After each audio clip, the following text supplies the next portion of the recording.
How many times have you fallen? Not tripped over your feet, but fallen so hard in life that you lost your breath? How many times have you stared at the ceiling, telling yourself, I can't do this again? Once? Twice? 7 times? And which one felt like the last straw? The failure that made you question everything? The heartbreak that made you lose faith? The rejection that felt personal? We all have one. That moment when we think, this is it. This is where I stay down. But here's a quiet truth. Every strong person you know has had that moment. And they got back up. Not because it was easy. Not because they weren't tired. But because something inside them whispered, just one more time. One more try. One more step. There's a man who failed for 5 years straight. Every job interview ended in a polite no. Every business idea crumbled. He slept in his car more nights than he could count. But he woke up every morning and tried again. There's a woman who was rejected by 100 publishers. She cried after the 99th, almost deleted her manuscript. But on the 101st email, someone said yes. And the world finally heard her voice. There's a boy who trained every day for a race. He couldn't even walk. He didn't win. He didn't finish fast. But he crossed the line hours later, with the crowd still cheering. They weren't superhuman. They didn't have special powers. They just refused to let the fall be the end. Because falling is not the failure. Staying down is. Maybe life isn't measured by how many times you stand tall, but by how many times you dare to stand again. After you've been knocked down, maybe real strength isn't found in the moments we shine, but in the moments we stumble and choose not to stay there. Because the truth is, resilience isn't loud. It's not glamorous, but it's the most courageous thing we ever do. To rise again. This quote comes from Japan, a country that has been destroyed and rebuilt more times than history cares to count. Earthquakes, war, economic collapse, loss, and yet they rise again and again because embedded deep within Japanese culture is a quiet, unwavering belief. Fall 7 times, stand up 8. It's not just a phrase. It's a way of life. A whisper passed down through generations, reminding people that dignity isn't in never falling, but in never staying down. That even broken things, even broken people, can be made whole again. Fall 7 times, stand up 8. 7 falls, 8 rises. It sounds simple, but within those words lies every story of survival, every quiet comeback, every person who refused to let failure write their ending. It's not about math, it's about mindset. It says, as long as you stand up one more time, then you fall. You haven't lost. Strength isn't measured by the moments we succeed, but by the moments we choose to try again. Because it's easy to keep going when things are working. But what about when they're not? When you failed once, then twice, then 5 times? That's where character is built. That's where grit is forged. Every time you rise again, you tell the world, I am not done. This fall will not define me. It's not about how many times you fall. It's about how many times you refuse to let it be the last. Nobody wins on the first try. Not the athlete, not the artist, not the entrepreneur, not the survivor. Behind every overnight success is a person who failed quietly for years. They've been told no. They've been laughed at. They've been ignored. But they kept going. Because persistence isn't about being fearless. It's about being willing to be embarrassed, willing to be underestimated, willing to try again. When the last try nearly broke you, it's not pretty. It's not romantic. And most people won't applaud you while you're in the middle of it. But persistence doesn't ask for applause. It asks for another try. Success doesn't belong to the most talented. It belongs to the most determined. The ones who hear the word fail and answer with, "Watch me get back up." The first time you fall, you learn you're not invincible. That effort doesn't always equal reward. The second time, you realize brute force isn't enough. You need strategy, patience, a new approach.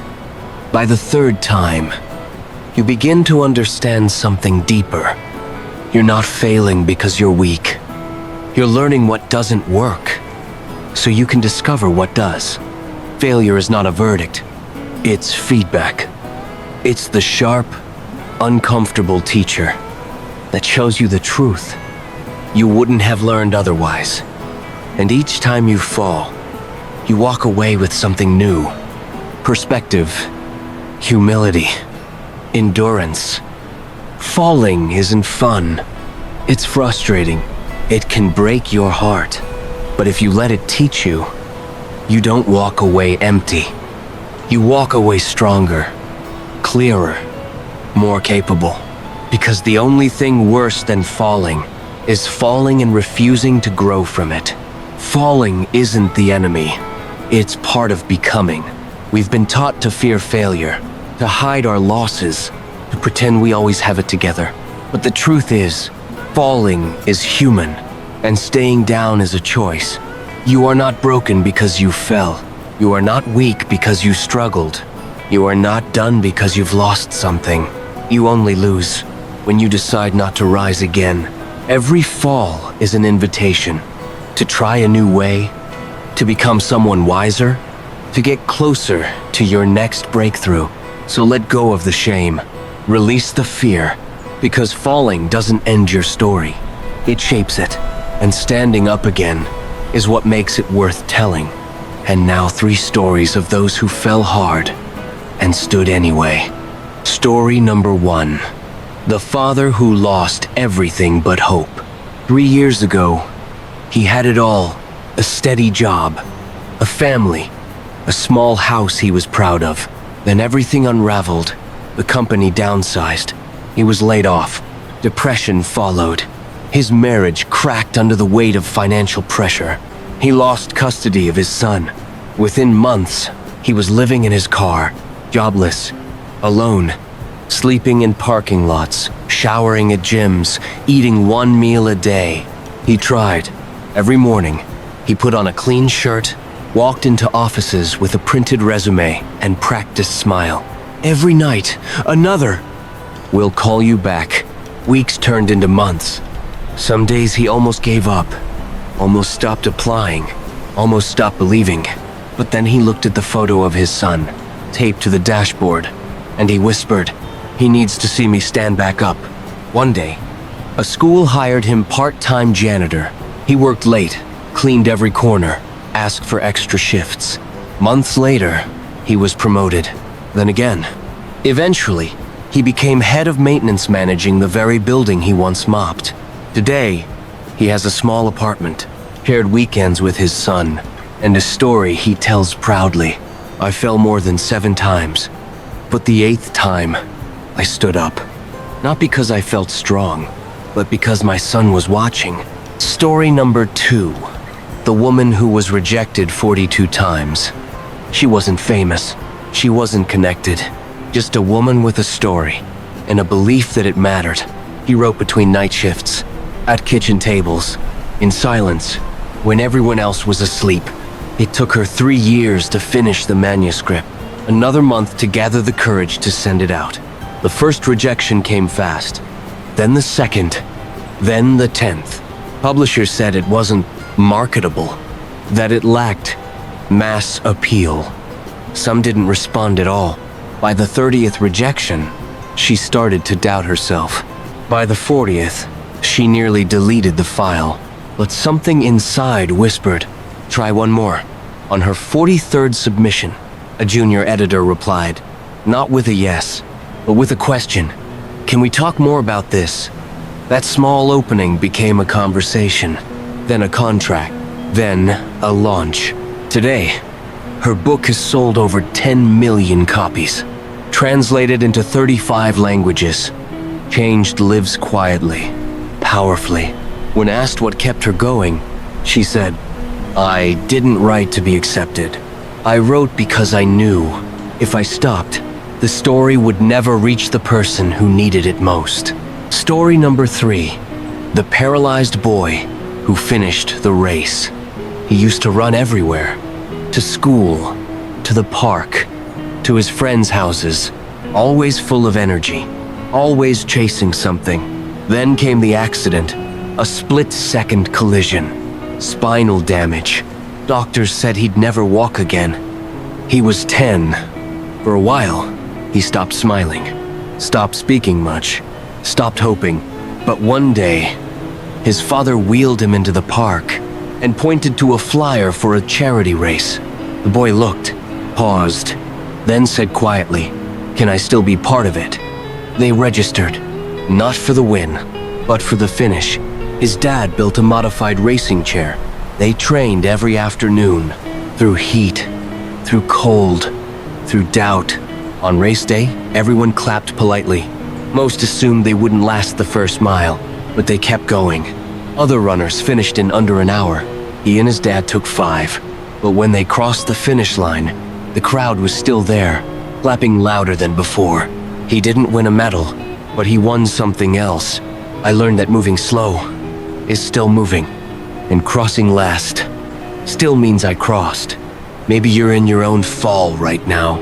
Maybe you're lying on the metaphorical floor, bruised from another loss, another rejection, another moment where things didn't go as planned. And maybe no one even sees it. Maybe your struggle is invisible, quiet, unnoticed. But hear this, the number of times you fall does not define you. The world may not see how hard you're trying, but that doesn't mean your effort is wasted. Every breath you take right now, every time you resist giving up, is already an act of defiance. And that is strength, even if it doesn't look like it. And here's the reminder you may need. Every time you get back up, no matter how slowly, how shakily, how quietly, you prove that you are not done. You are not broken beyond repair. You are not too far gone. Even if your rise is messy, even if you're still wiping away tears, it still counts, because healing doesn't always roar. Sometimes it just breathes. So stand again, not to impress the world, not to prove anything to anyone else, but to remind yourself that you've survived every single fall so far. And if you've made it this far, why not take one more step? And if you only remember one thing, let it be this. Fall, if you must. Break, if you need to. Rest, if the weight feels unbearable. But when you're ready, even if your hands are trembling, stand. Not because the fall didn't hurt, but because it didn't finish you. Strength isn't the absence of failure. It's the decision to rise anyway. And no matter how many times life knocks you down, just stand up. One more time. If you've ever fallen and still found a way to rise again, leave a rich or rye in the comments. 2, for every quiet comeback, for every new beginning you chose to start, let the world know you're still standing. And if this story echoed something inside you, follow USM, Soldier's Memory. Next time, we'll walk together through another story about someone imperfect, someone bruised, but someone who refused to stay down, because rising is what we do.